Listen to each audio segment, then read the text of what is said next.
继续关心美国众议院和印度拢已经禁止 TikTok 抖音，咱台湾敢咩对咧做咧？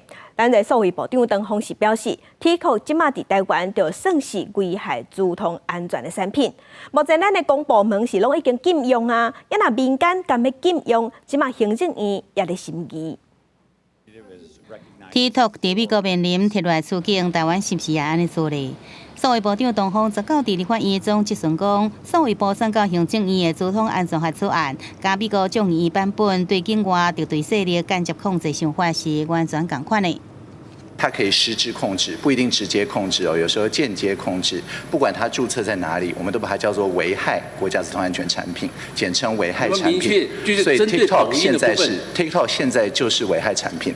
唐凤讲 ，TikTok 这就是危害产品。20个立法院交通委员会，唐凤搁再访问到 TikTok 无伫台湾落地，台湾敢有可能禁止咧？所以呢，接下来我们那我们台湾没有办法禁吗？即使它没有在台湾落地，但是我们目前就已经按照儿少法，好，比方说中小学的校园等等，这个部分都已经做了限制哦，这些危害产品。所以即使是还没有落地，有些措施我们可以先做。危害产品伫公部门甲公部门的场所已经禁用，民间是不是禁用？行政院也需要审议。有学者讲，一般政府会将 VPN 软体就发到连到国外上线，其实落地管制效果比直接禁用较好。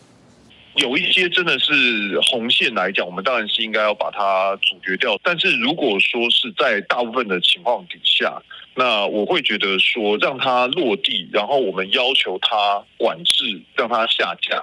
唐凤讲，内政部建议的打击诈骗的专法，一定规模境外广告网络平台，未来必须落地。未来网络广告平台机关是数位部，明显危害产品会由数位部来通知提来。伫台湾落地 ，Line、FB 甲 Google 已经沟通。TikTok 新加坡高层也伫过年前来台湾，甲数位部晤谈，来了解发展的方向。记者综合报道。